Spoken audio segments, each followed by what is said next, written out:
Hey, I'm sitting here with Bailey White, co-founder of CrowdFiber. We're in the CrowdFiber headquarters in beautiful Rome, Georgia. Bailey, how are you? Doing well. Good, good. So I grew up just north of Rome in Dalton, Georgia. Where are you from originally? Nashville, Tennessee. Nashville, Tennessee. All right.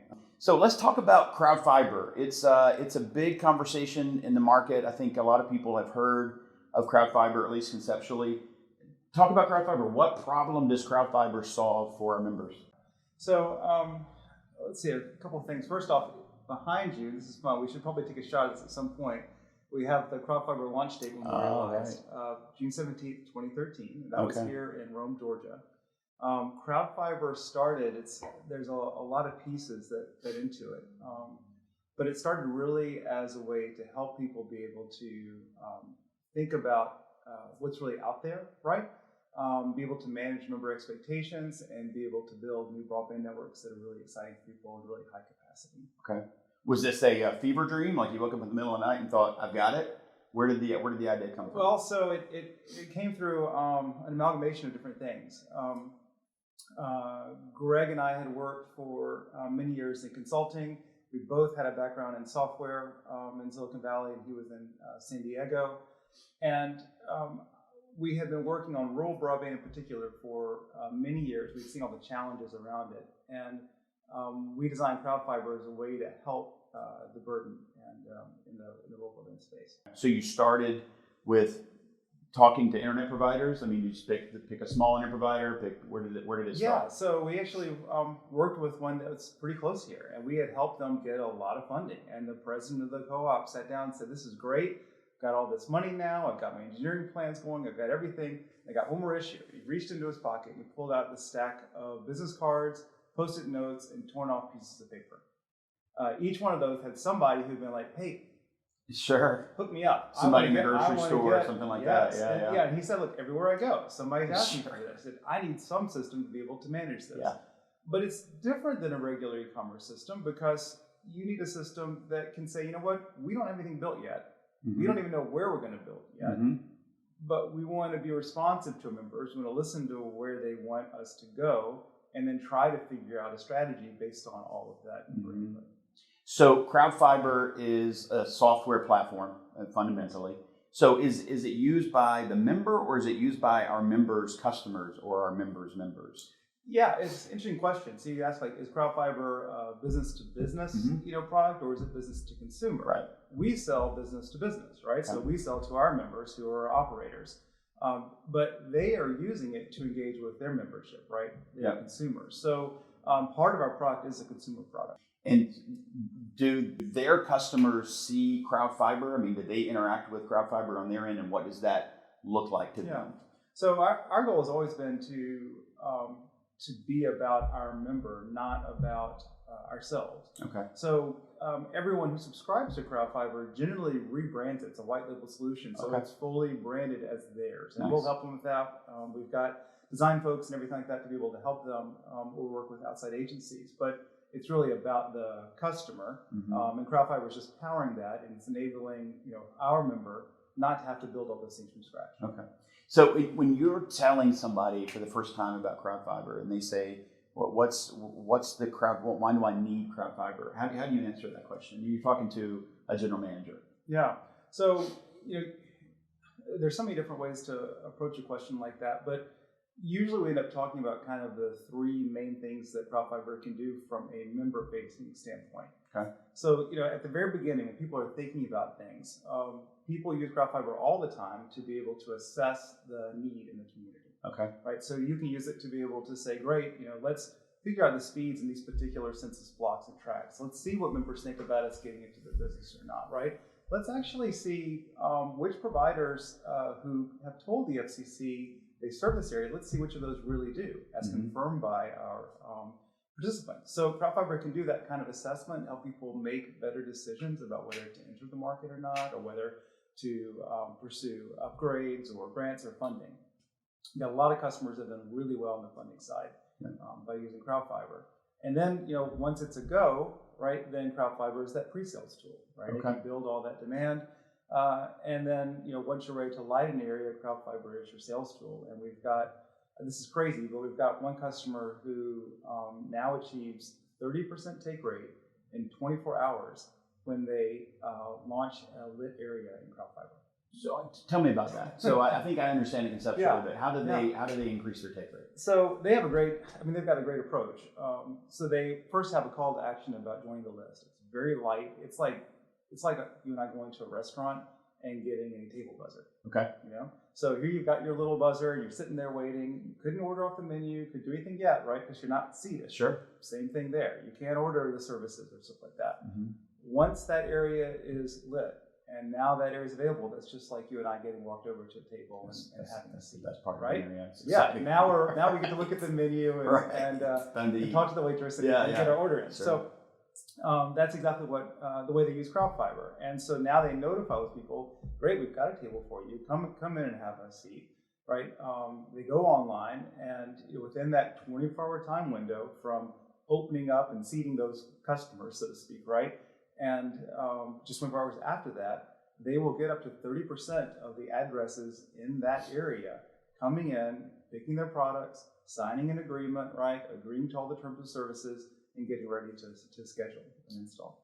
Wow. So when they're looking, they're online, they're looking at the menu, I guess. Mm-hmm. Who decides what goes on that menu? Does CrowdFiber make those decisions? Does the member make those decisions? That's our member. So so the operator is the one who does. We've got right now people selling everything from fixed wireless to any variety of DSL to cable services to gigabit and even 10 gig fiber. What about I've been to a lot of our member sites, and sometimes they sell alarm services and all the widgets and gadgets that go with alarms, wireless cameras, that sort of thing. Can you sell that sort of thing on CrowdFiber? Is that an add-on that you can make available as part of the platform? Yes. In fact, we even have some of our members now. We're selling, I think, basically all the services NRTC sells. So someone can go through the CrowdFiber system. They can order mobile. Okay. They can order Tech Shield and support services, right? They can order video solutions. They can order home telephone service. They can order broadband. It's pretty extensive, but they can go through and actually pick from that entire menu. Oh, cool. So I'm curious. So you're talking to a member. They've said, "Hey, I want to move forward with CrowdFiber. I want to implement CrowdFiber." What's the thing that you find usually surprises our members about CrowdFiber? That's a great question. At the very beginning, when we first built this product 10 years ago, what surprised them was generally that we couldn't do different things they were asking, right? Whenever you develop a software product at the beginning, it's very easy to think you've got a complete solution. Check all the boxes. You've got a solution of one. Right. It's all you have. Sure. So, after 10 years, the conversation's very different. Right now, it's like, I can't believe you thought of that. Yeah, right? sure. Like, well, that's the School of Hard Knocks. We've done so many of these, right? Sure. It covers that. And honestly, what we tend to hear from people these days, which is just tremendous, is we hear that our onboarding processes are some of the best they've ever seen. Okay. So they'll say, wow, we just can't believe how good the experience was in actually activating with you, which is great to hear. Okay, so easy onboarding. So now the product is onboarded. I'm assuming CrowdFiber does a lot of that work for the member. Yep. Product is onboarded. Who mans that on the member side? Who's responsible for it? You have to be a software developer to be able to use CrowdFiber on that end to keep things up to date. Talking about that? Well, so I kind of joke, but this is true. I mean, we have customers that have 2 people and a dream and a radio, and we've got others that are on the NASDAQ or otherwise $1 billion plus companies. Okay. So the user base is pretty different. Sure. In one, at the high end, they're consuming our API, and you get on a call with them, and they've got 15 IT professionals that are there and looking at the output of our system. Mm-hmm. On the low end, you've got the business owner and maybe his coworker, and they're getting started and doing things on their own.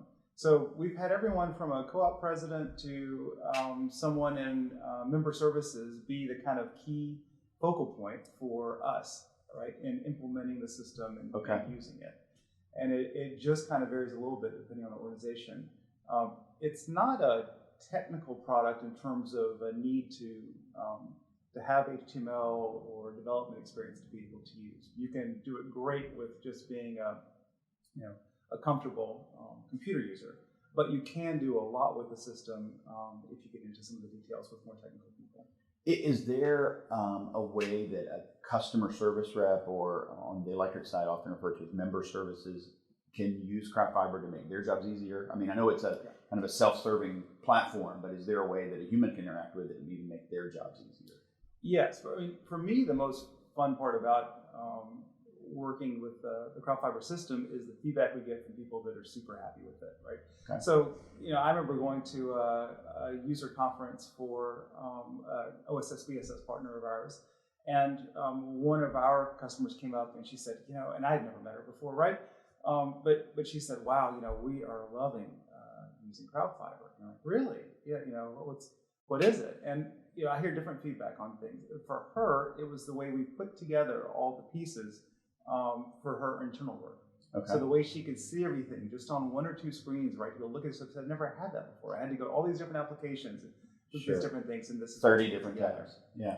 So it was OSS BSS related. So CrowdFiber integrates with billing and Yeah, and that's actually one of our biggest focus probably the last 2 years has been integrations.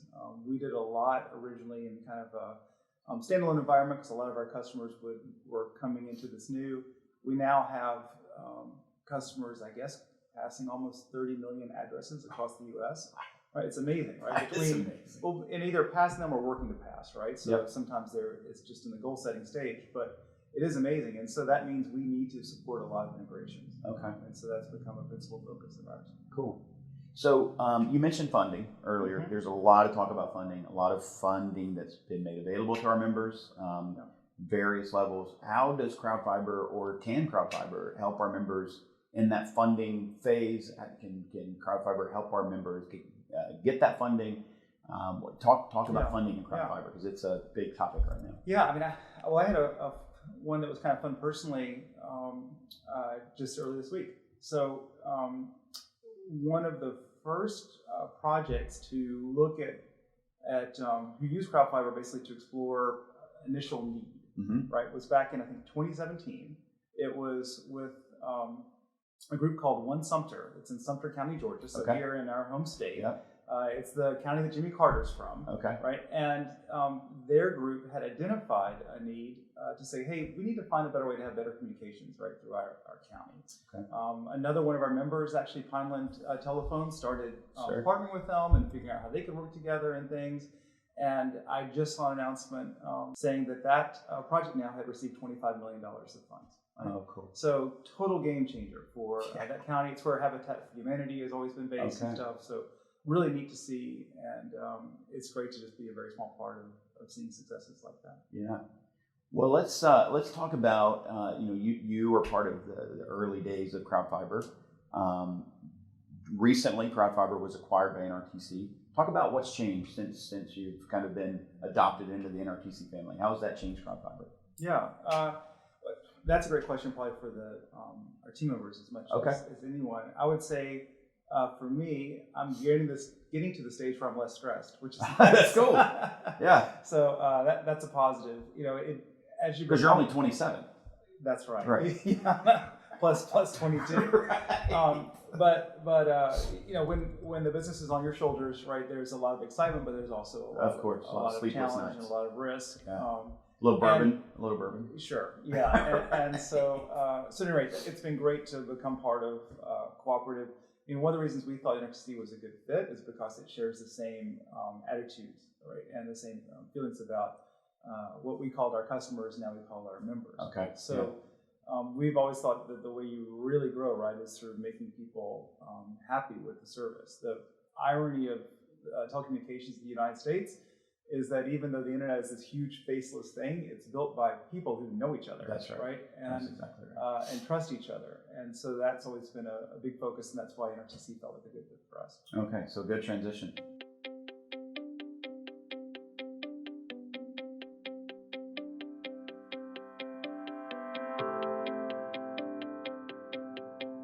I'm just curious. There's something about this, right? This is a spool or something. Yeah, fiber optic cable comes on giant spools when they're running it for miles and miles, and this is one component or a part of one of those giant spools, handcrafted into a table. So the irony that we're talking CrowdFiber sitting at a fiber spool. That's right. Nice. So you guys have been here for varying lengths of time. Who's the elder statesperson at the table? Chris, how long have you been with CrowdFiber? Oh, quite a while. I would say since 2015. Okay. So what's changed at CrowdFiber in that period of time? 7 years? Did I do the math right? 7 years? Yeah. Yeah, I think we have a lot more. Well, obviously, we're working with more people. Our customer base has expanded. We've gone from more of a startup type environment where we're all working around the clock and programming to more of a traditional company. All right. Who's the newest to the CrowdFiber family at the table? At the table. Sarah. So what's changed for you? How long have you been with CrowdFiber? 2 years. Okay. So since I started, we now are in the office some because I started right at the beginning of the pandemic and there was no one in the office. Everybody was virtual. So now we at least get some in-person interaction. I'm able to go to conferences. That was a new thing. Very cool. Yeah.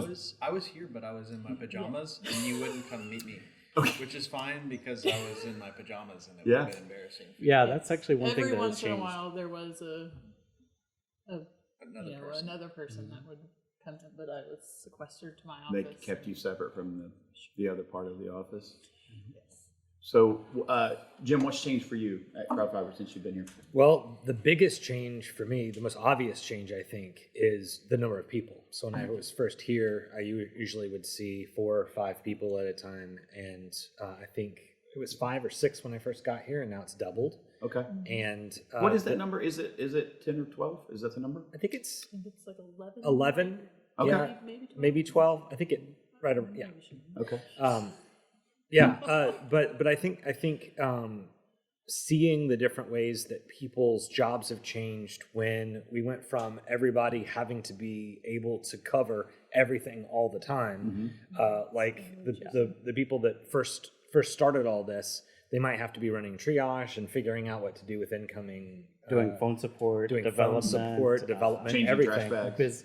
Everything. Buildings, And over time, people have become more specialized, and we've been able to hire people that are specialized. I don't think in the early days it would have been possible to do something like have Brandon, who focuses so much on front end. Everybody was working on everything all the time, and roles were shifting, and people were handing things off and trying to take a break, trying to sleep a little bit. It's a pretty exciting time, but it's got to be exhausting too, right? Be part of a startup like that. Yeah, I think early on, self-care was one of the things that when I was first here that I would preach about most of all was you've got to rest, you've got to sleep. Your effectiveness is calisthenics.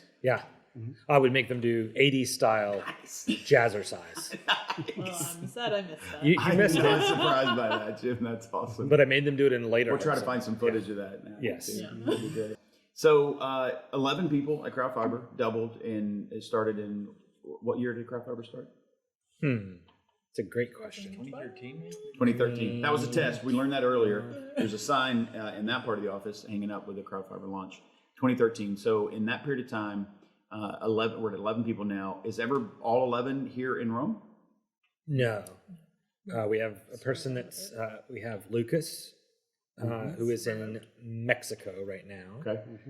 That's a lifestyle choice that the remote availability of CrowdFiber allowed for. So he's able to, he could move from there and it would have very little impact on his work with us. We've got Lillian, who's in Austin, Texas. Okay. And new hire coming in that is in Las Vegas. Oh, wow. Fine. So a combination of on-site and remote, and work remote if you need to, if you want to, gives you a lot of flexibility. Yeah, that's one of the really cool parts about CrowdFiber is we've always kind of been a remote first company, but we also once a week come into the office and get together on Tuesdays and meet in person. So you're able to work from home or here at the office, and that flexibility has been really great. And with that remote portion, there comes a lot of trust. And since we've done remote for so long and kind of not gathered until Tuesdays, I feel like there's a lot of trust that, each person's going to take their task, project, or whatever. Do their part. And complete it. It's only recently within about past year and a half or so that we've actually had someone who's tracking projects and making sure they got done, because they were getting done, and now we're just more efficient with it. But that lack of an actual project manager and requiring us to actually trust one another was really helpful to where we are now. Jim, you were telling me a story about somebody in a ripstick. Oh yeah, well, when I think about the culture, I think about it as two main components. I think about leadership as a huge component, and then I think about all of the team members that, when they're around each other, how they treat each other, how they have fun together, how they debrief, or how they, what does work look like, and then what does hanging out after work look like, those types of things. And one of the great things is I worked here from CrowdFiber for a while, and you would never know if you walked out here into the main area, you'd never know what was going to be happening. Right. And so when I first met Drew, I just went to the restroom, came out of the restroom, and Drew is riding a modified skateboard. I think they call it a ripstick. Is that right? And he's just zooming around the office, and I think that would be a hospital visit for me. Yeah. But I think the thing about the type of people that CrowdFiber and now NRTC is attracting isn't people that are just looking for a paycheck. It doesn't really attract boring people. So you guys get paid to do this? We get paid. We don't get paid to code, but we do get paid to rip stick. Nice. So if you can rip stick, if you can get a good 15 minutes of rip stick in, then you can it'll pay your bills. Interesting on your LinkedIn profile. You're thankful that that's not the way it works, because I'd be the only person drawing paid. You're the only person who gets paid here. You'd be the CEO. Yeah. Interesting. So you brought up NRTC. Obviously, that's a pretty big change for CrowdFiber culturally and maybe otherwise. Talk about that transition. What's that been like? I think a lot of the transition was they did such a good job of allowing Bailey to take a good bit of the transition type activity along with Sarah, and let the people who were just trying to develop or trying to sell or trying to support customers do what they do. Keep doing it. So a lot of it, I think, was, especially for the first year, was really just transparent. It was like you were pretty much still just working for CrowdFiber, but we knew that we were supported by people that were not here. And then over time, things did start to come in that were a little bit more traditional, a little bit more. But they've done a good job of not just piling things unnecessarily onto CrowdFiber. They knew what they purchased, and they knew that they wanted to see it be a success, and that what it already was doing was working. So it did a pretty smart thing, I think, of letting things continue to work like they worked, and not try and get too much of their hands in it. So what problem does CrowdFiber solve for our members? Sarah? Sure. So we help members decide where they should build, if they should build, just gathering data and gathering interest in potential customers that they can market to later.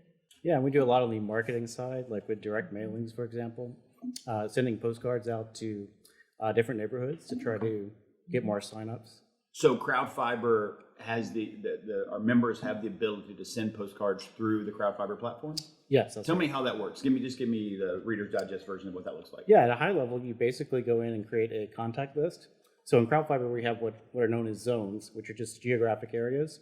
And so you can create a contact list with various conditions or rules. And then you design your postcard, upload the front and back image, and send it out to that contact list. Cool. Okay. Kind of a one-stop shop. Custom website. Tell me about that. Yeah, well, we have a really cool theming system that CrowdFiber provides.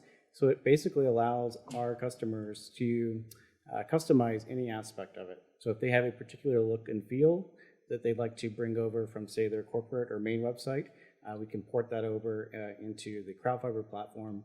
And that way, it's more or less a seamless experience. Okay. And with the address search widget, you can actually embed that on, say, a WordPress site, and it will drop you right into the CrowdFiber, but look the same, have the same look and feel. So could a startup internet provider, could they use CrowdFiber to build their website? Could it just be on the CrowdFiber platform? So if they don't already have an existing... Yes, absolutely. In fact, we see more and more customers just either doing that or sometimes abandoning their existing system and just going full CrowdFiber. Why would they abandon the system they have now to get on CrowdFiber?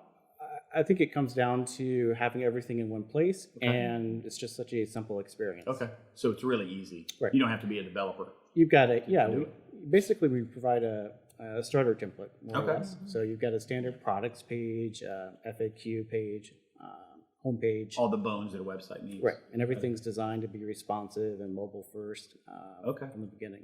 So the experience from CrowdFiber from, say, a laptop or a traditional monitor to mobile, pretty seamless? Yes.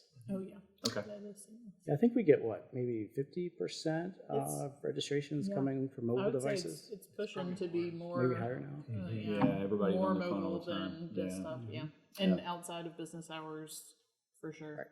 Yeah. Yeah. So what is when you think about CrowdFiber and you guys hear from existing customers and potential customers alike, what's the thing that you wish people knew about CrowdFiber? What's something that maybe it's a misnomer? Maybe they think CrowdFiber is this, but it's really more that, or maybe they think it's only this thing, but it's actually something else. What's something about CrowdFiber that you wish people knew? Yeah, I think one thing, just speaking personally, that can maybe get left out at times when we're talking about fiber rollouts and marketing and more of the abstract business sense. But one thing I think that's really important is the personal impact that we're having on members of the communities that we're working with. It's always great when you hear stories from, say, a single mom who can now get high-speed internet and work from home and provide for their family. And stories like that are just really inspirational, and it makes coming to work really fun. Very cool. Yeah, That's great.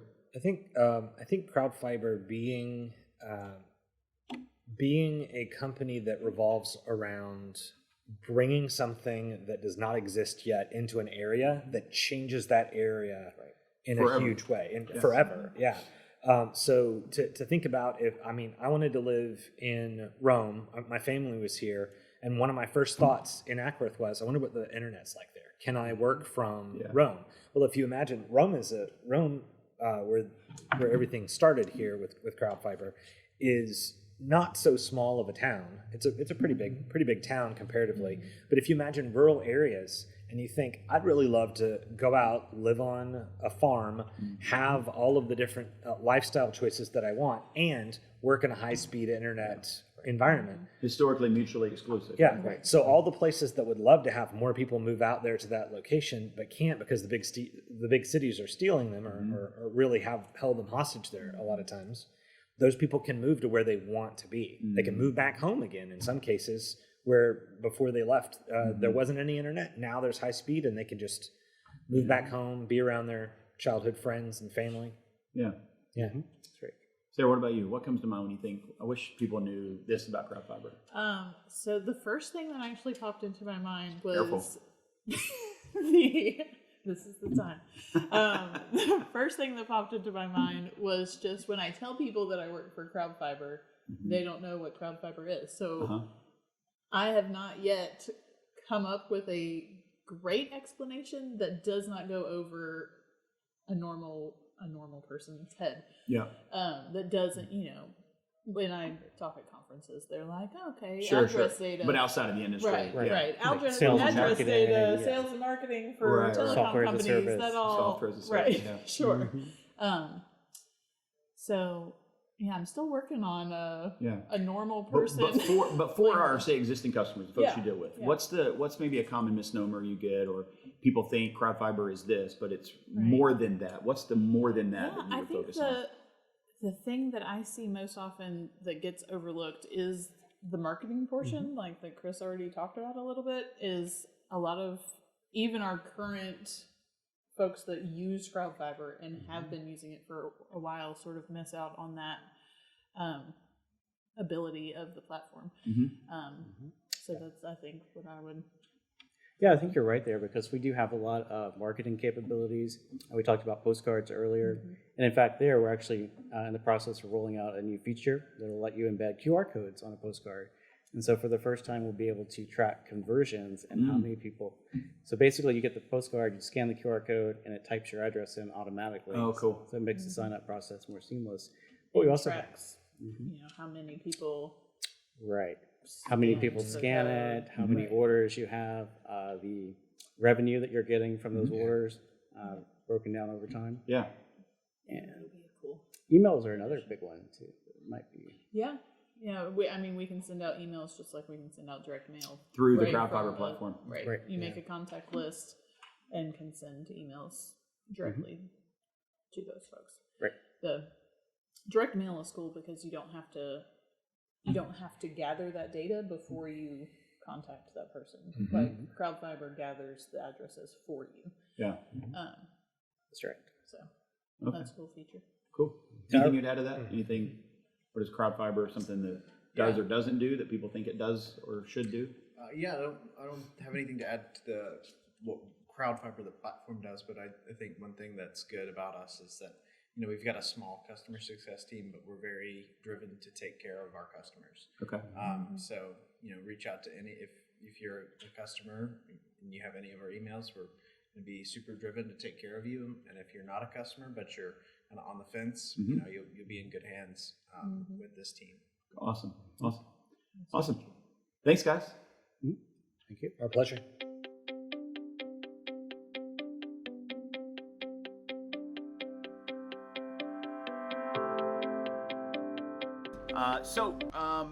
Talk about a day in the life of CrowdFiber. What does that look like for you guys? What is a normal day, if there is a normal day at CrowdFiber? Sure. A normal day is probably a unique day. We have a lot of different things that go on here, and we are a small team, so every team member covers a lot of different things. Yeah. In my position as a project manager, I do a little bit of everything. I do still take some customer calls. I'll talk through, feature requests with customers and try and scope exactly what they need. I'll talk to the development team about the feasibility of those requests. I started in support here, so I will still work support tickets from time to time and try and do some troubleshooting, help out there if I can. We recently been looking to hire, so I've been helping out with the hiring team, helping to draft the posts and vet some of those candidates. Okay. So for me, it's all over the place, but really, with our team being the size that they are, every day has a little bit of everything. Some days it feels like you're herding cats, I bet, huh? To a degree. You just, as long as the alarms aren't going off, it's not a bad day. Sure. But most days are busy days. Yeah, and today you've got HVAC problems going in a home, so you got to manage that project too. Right, but Nice. Fortunately, there's a lot of flexibility in this job. So Cool. if I have to step away for a phone Sure, call, it's not a big yeah. problem. Yeah, cool. How long have you been with CrowdFiber? So I started with CrowdFiber in August of 2019. Okay. So I'm right at 2.5 years. Nice, with okay. CrowdFiber. And like I said, I started in support. I was a customer support specialist. Yeah. And then moved into the project management role in the summer of 2020. Nice. What about you? What's a day in the life at CrowdFiber? Kind of all over the place. I'm the staff engineer, which kind of means if it's You're the smart guy in the room? Very much so. I mean, I'm more humble than that, but I guess. But if there's an impossible task, I'm usually the person they send in to work on. The impossible task. The impossible task, something Nice. else that nobody, like, either it's been passed around a few times and nobody can figure it out, or if it's just so big that I just need somebody to look at it and break it into basically composable pieces to work on. So there's that, and help Ellery, our CTO, with ops. So if there's an operations issue with a server, I'll work on that, and that's just kind of random. There's not really any thing I don't work on as far as the technical piece goes. One thing that I help do is lead code reviews. So all of our code gets looked at for correctness and ensures it does what the developer says it does. Yeah. And I help. I check the code and ensure it does what it's supposed to do. QA and QC. Yeah, Got it. that kind of thing. Kind of everything technical. Jumping in on urgent support Jumping in on problems, urgent- answering technical And being questions. software as a service, everything's technical at the end of the day, right? Yeah. To some degree. Yeah. So you've been with CrowdFiber for a while. You're relatively new compared to that. But what's changed? What's changed at CrowdFiber? Good, bad, hopefully good. But what's the positive things that you think about when you think about the change? Maybe it's the NRTC marriage. What comes to mind? Sure. Well, internally, I can say one thing that I've seen change over the last couple of years is communication. a team as small as ours, it's very important to communicate well, because there are a lot of handoffs. There's a lot of passing things around if need be. There's a lot of helping pick up each other's slack. And that trusting goes in that's all going to be done, yeah. Exactly. And so I do think that we have done a much better job of coordinating and communicating, to making sure that we stay on the same page about priorities. Or at least we're trying to have nobody work in isolation, yeah. so that you do know what's going on. That's a big part of my position, really, is making sure I'm aware of everything each developer has on their plate. Mm-hmm. So if something urgent comes in from CS, I know where to put it and how to allocate attention to try and keep things moving. So internally, to me, the biggest thing that would jump out would probably be communication. Jim, that I think you guys talked to, he was a big part of that in consulting with us. He's done a lot of work towards getting the team to open up and talk and get on the same page. He's the CrowdFiber therapist. In a sense, in a pretty real sense. Right, yeah. So he's definitely been helpful for that, and that's been really great. And so with NRTC, after the merger, it's been fun because we definitely do. CrowdFiber was always very customer focused and talk to our customers and listen to our customers, but now especially the amount of communication that goes on about what's best for the member and the member focus. That's central in our core, right? That being backed from the top down makes it very easy to lean into that spirit. Yeah. You know, it's tough if you have one group of people telling you to think that way, but then you have a boss saying, well, it's about the bottom dollar. Sure. You know, don't do that, do this, you know. Yeah, sure. There's been a lot of unity on that front, that the members come first. The members are why we all have jobs anyway. Yeah. So put the members' interest at heart, and that's been a good change. Our members are the reason for our being. Right. Yeah. That's the line. Right? That's the line. Yeah. But it's apt. And it's the way we operate. It's a good line. It's an accurate line. So I definitely have liked seeing that shift. Yeah. Cool. So we're really aligned. The cultures are very well aligned. It sounds like a lot of new customers since the NRTC acquisition. Oh, yeah. I think last year was a sales record, wasn't it? I believe so. Yeah. Nice. So cool. Definitely That's a good problem to have, right? It's a very good problem to have. A lot more people to make happy. Yeah, sure. Which it's challenging, but at the end of the day, it's a great feeling to know that you make an impact on so many people. Yeah. Being from a rural area, it's really cool to know that you're making an impact on the place you live. Yeah, so that's really a real meaningful impact. Yeah, that's great. So, as you guys think about the way our members talk and think about CrowdFiber, or even prospective customers of CrowdFiber, what's something that you wish they knew about CrowdFiber that seems to get lost, or maybe it seems to get easily confused? Or what's the thing, if you could say, man, if I could leave you with one thing about CrowdFiber, the thing that jumps out at me the most is this. What is that for you? So, one thing that I don't see a lot of is, I would say most of our clients don't truly utilize most of our features. Okay. CrowdFiber is a very big tool. It is a very complex tool. You can do a lot of things related to mapping and addressing, but you can do things related to marketing, email, direct mail. We have APIs that let you move data in and out seamlessly. We have, the sheer number of tools that exist in CrowdFiber, it's a big number, and most clients find what they need to use. They find the tools that they like and that work well for them, and they make good use of CrowdFiber. But a term came up a couple of weeks ago. We were talking about the idea of a CrowdFiber super user. Yeah. And I think I wish there were more of them, because most of our users, they know the things they know. But I can't tell you how often I get on a meeting and we start talking about something and I say, well, actually, let me show you this. If I click here, and the response is always, I had no idea it could do that. Yeah. That's the line in every meeting. Oh, I didn't even know it could do that.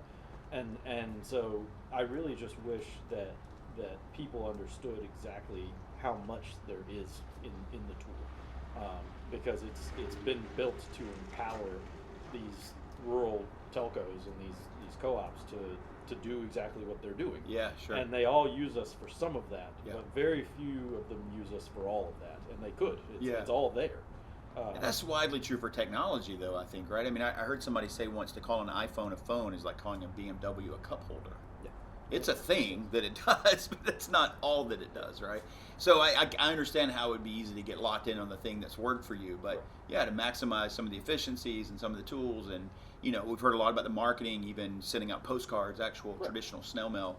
I can see where that would get lost. It's a software product, so it would be a difficult transition. I think it could also help me with snail mail type marketing, but it's great to know that it does. Yeah. What would you say? What's the thing that seems to jump out at you, that if you could leave somebody with one thing about CrowdFiber that often gets overlooked? Well, I just don't. I mean, I want to echo kind of the same things that Josh has said. I mean, it's a very complicated product, and a lot of the features that we have today are the result of listening to all of our customers and stuff that they needed, and not all customers need the same thing. So that's kind of one reason why one customer may not know that they can do X or Y, but they may not know that they need to know how to use it. But another thing too is that I don't think a lot of people realize that we're such a small team doing what we're doing. It's ridiculous almost what we've been able to accomplish over the several years to get this far, to have so much product and so many customers. That it's really only where are we at now? As far as The count, well, I can't keep up with it. I'm not sure. it's like there's Ellery and I and Chris, and then Drew's doing some dev work. That's not really a lot of devs, and then who's in sales?